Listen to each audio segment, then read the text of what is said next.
Has there been a single moment since 1967 when you thought that the Arabs were ready to talk? No. Because this is something that must be realized by people in the world, and unless they realize that, there is no understanding of the entire situation. Our quarrel with the Arabs is not a quarrel for a piece of land. It's not for territory. It's not for anything concrete. They just refuse to believe that we have the right to exist at all. But surely for the people who were here in 48, who have left then, surely for the Jordanians who are now on the other side of the Jordan, surely for them it's land. And don't you understand them and their desire to come back? Why did they leave? Well, many of them were refugees of war. Maybe they don't like a conquered But army. who made the war? They don't like the conquered army. Therefore, we should leave. Oh, that I understand. Yes, then we can have peace in this area. But without Israel in this area, there won't be peace. The Arabs are not so friendly with each other. But that's none of my business. Oh, this is a solution. But I have a It feeling just happens that there are 14 Arab countries and immense territories. And we've come back. We've been here before. 2,000 years ago. And ago. we've come back. 2,000 years ago. Yes. What did we take away from the Arabs when we came back? We didn't want to live with them in peace. We asked them to leave. We didn't accept the partition of Mr. Churchill in 1922 and the partition of the UN in 1947. We didn't say yes.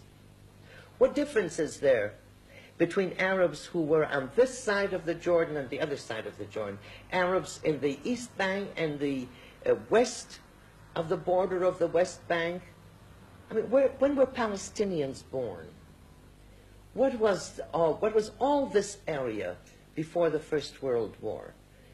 When Britain got the mandate over Palestine, what was Palestine then? Palestine was then the area between the Mediterranean and the Iraqi border. You say there is no such thing as East Palestinian? and West Bank, no. East and West Bank was Palestine. I'm a Palestinian. From 21 until 48, I carried a Palestinian passport.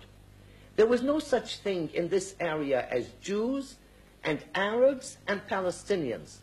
There were Jews and Arabs. The Arabs are prepared to negotiate with us? Which Arab? Where? When? If you know of an Arab leader, head of state that wants to negotiate with us, by all means, tell us. I'm prepared to go to Cairo, I'm prepared to go to Damascus, I'm prepared to go to Amman, I'm prepared to go to Beirut. Anywhere. You would go to these places? Yes. Happily.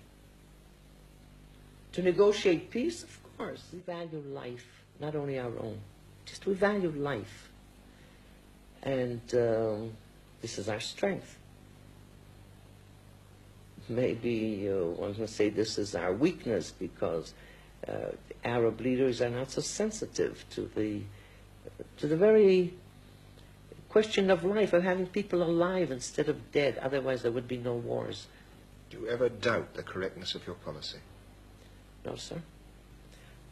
What do you mean my policy? Our policy is to keep our people alive and to keep our independence.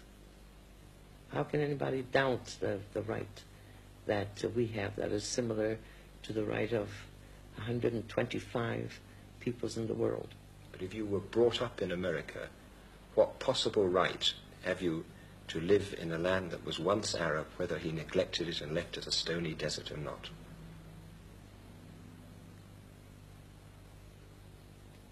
I came to Merhavia when there was nothing there. This land was deserted for centuries. We were driven out of this land. Is this where history begins? Twice we were driven out of this land, occupied by other powers. The Arabs, this is the only people, the Jewish people, whose life, independence, dignity depends on this piece of soil. The only people in the world, not the Arabs. They have this entire territory, the entire vast area, 14 independent countries. Isn't time, though, on their side, whatever you do? Why? Because they talk of fighting for 100 years, they talk of their population growing. Isn't time on their side? I don't believe it. You mean you want me to believe that things will never change? That they will go on shooting and killing? You want me to believe that generation after generation of young people in the Arab countries will have no other ideal except to kill Jews? I don't believe it. You are hopeful? I'm positive that this will not happen. I don't know how long this war will go on. Prime Minister, thank you very much. Thank you.